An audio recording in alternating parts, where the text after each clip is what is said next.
Assalamualaikum warahmatullahi wabarakatuh. Sebelumnya saya ucapkan terima kasih untuk semua sahabat dimanapun berada. Semoga selalu diberikan kesehatan dan kemudahan dalam segala hal.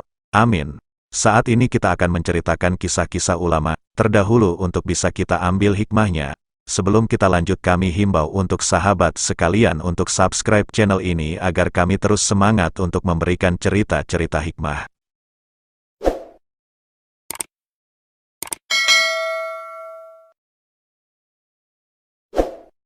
Terima kasih. Kisah sahabat Nabi, Salabah bin Hatib, yang zakatnya ditolak Allah Subhanahu wa Ta'ala. Salabah bin Hatib adalah orang yang taat beribadah, rajin dalam mendirikan sholat dan menghadiri majelis Rasulullah Shallallahu Alaihi Wasallam. Lantas apa yang menyebabkan zakat Salabah ditolak? Allah Subhanahu wa Ta'ala mewajibkan umat muslim untuk mengeluarkan zakat. Akan tetapi ada saja yang mengingkari dan tidak menjalankan perintah itu, termasuk Salabah. Salabah dikenal sebagai orang yang memiliki kehidupan yang susah serta harta yang terbatas. Dia terkadang mengenakan pakaian secara bergantian bersama sang istri. Pada suatu hari, selepas Salabah melakukan sholat, dia langsung keluar dari masjid tanpa berdoa terlebih dahulu. Nabi Muhammad Shallallahu Alaihi Wasallam bertanya kepadanya, "Mengapa setelah sholat engkau bersikap seperti orang munafik yang terburu-buru keluar masjid?" Kemudian, Salabah menjawab, "Ya Rasulullah, saya terburu-buru keluar karena saya dan istri saya hanya memiliki selembar pakaian yang sedang saya pakai ini, jadi saya menggunakan pakaian ini sedangkan istri saya telanjang di rumah, lalu saya menjumpainya untuk memakai pakaian ini untuk salat sedangkan saya telanjang, karena saking miskinnya kami. Oleh sebab itu doakanlah saya agar dikaruniai harta melimpah ya Rasulullah." Rasulullah menjawab, "Wahai Salabah, sesungguhnya harta yang sedikit yang disyukuri itu lebih baik daripada harta banyak yang tidak bersyukur." Dan setiap kali Salabah bertemu Rasulullah, dia selalu meminta untuk didoakan agar menjadi orang yang kaya. Di suatu hari, Salabah datang lagi menghadap Rasulullah Shallallahu Alaihi Wasallam untuk kedua kalinya dan berkata, "Ya Rasulullah, doakanlah kami agar Allah melimpahkan harta kepadaku." Rasulullah menjawab, "Tidakkah engkau mempunyai teladan baik pada diri Rasulullah? Demi Allah, seandainya saya ingin mengubah gunung itu menjadi emas dan perak, niscaya itu akan terjadi." Rasulullah menolak permintaan Salabah untuk didoakan menjadi orang kaya. Rasulullah berharap dia bisa mensyukuri atas rezeki yang dimilikinya. Pada hari berikutnya, Salabah kembali mendatangi Rasulullah dan berkata, "Ya Rasulullah, doakanlah kami agar dikaruniai harta melimpah. Demi Zat yang telah mengutus engkau sebagai seorang nabi, maka karuniakanlah harta kepadaku, pasti aku akan memberikan hak-hak kepada yang berhak." Kemudian Rasulullah bersedia mendoakan Salabah agar diberi harta yang melimpah. Tidak hanya itu, beliau juga memberikan sepasang kambing yang pada akhirnya berkembang sangat pesat. Kambing yang diberikan Rasulullah diberkahi Allah Subhanahu wa Ta'ala, sehingga berbeda dengan kambing-kambing lainnya. Kambing ini layaknya ulat yang berkembang biak secara pesat dan banyak dalam waktu yang singkat. Dari hasil pengembangbiakan itu, seluruh kota penuh dengan kambing Salabah. Dia pun kemudian berpindah kota ke kota lainnya, karena kambing-kambing yang terus berkembang biak. Salabah juga bermukim di desa, agar memiliki cukup ruang untuk beternak kambing. Semakin hari kambing-kambing milik Salabah semakin banyak, dia pun mulai sibuk dengan kegiatan barunya. Saking sibuknya, Salabah seringkali tidak mengikuti majelis dan sholat berjamaah.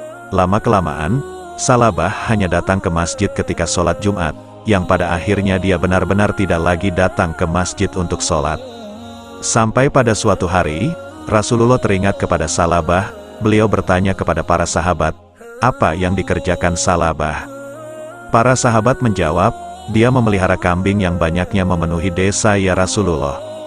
Rasulullah menjawab, "Celakalah Salabah." Kemudian Allah memerintahkan zakat, maka Rasulullah mengutus 2 orang untuk memungut harta zakat.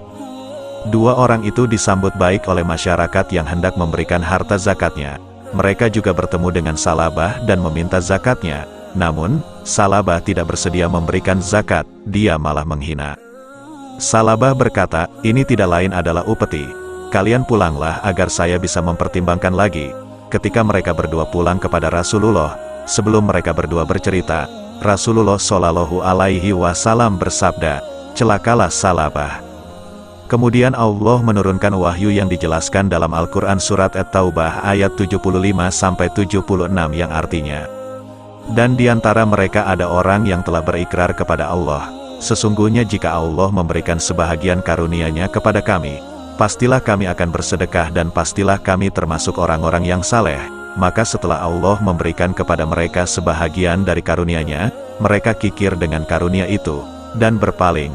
Dan mereka memanglah orang-orang yang selalu membelakangi kebenaran. Al-Quran Surat At-Taubah ayat 75-76.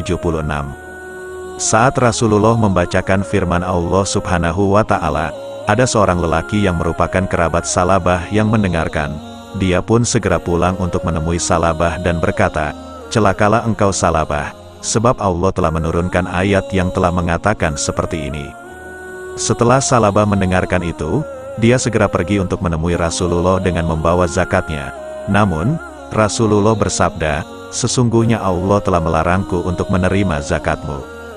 Pada saat itu juga Salabah menaburkan tanah ke atas kepalanya sebagai penyesalannya sendiri. Rasulullah bersabda, "Itu karena perbuatanmu sendiri, sebab aku telah memerintahkanmu akan tetapi engkau tidak bersedia mematuhiku."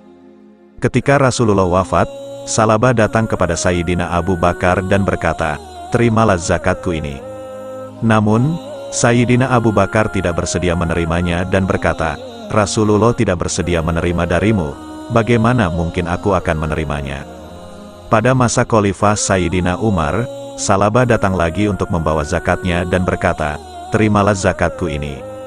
Sayyidina Umar pun menjawab, beliau berdua, "Rasulullah dan Sayyidina Abu Bakar tidak bersedia menerimanya darimu, bagaimana mungkin aku bisa menerimanya?"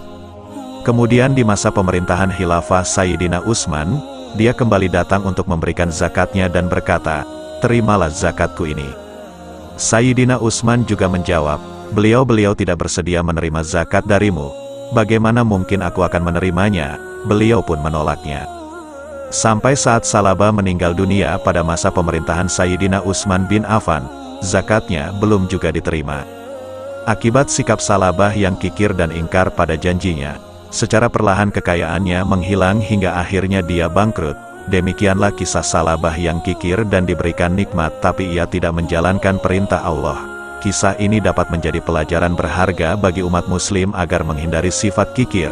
Terima kasih, semoga bermanfaat. Dukung terus channel ini agar kami lebih semangat untuk memberikan konten-konten penuh hikmah. Wassalamualaikum warahmatullahi wabarakatuh.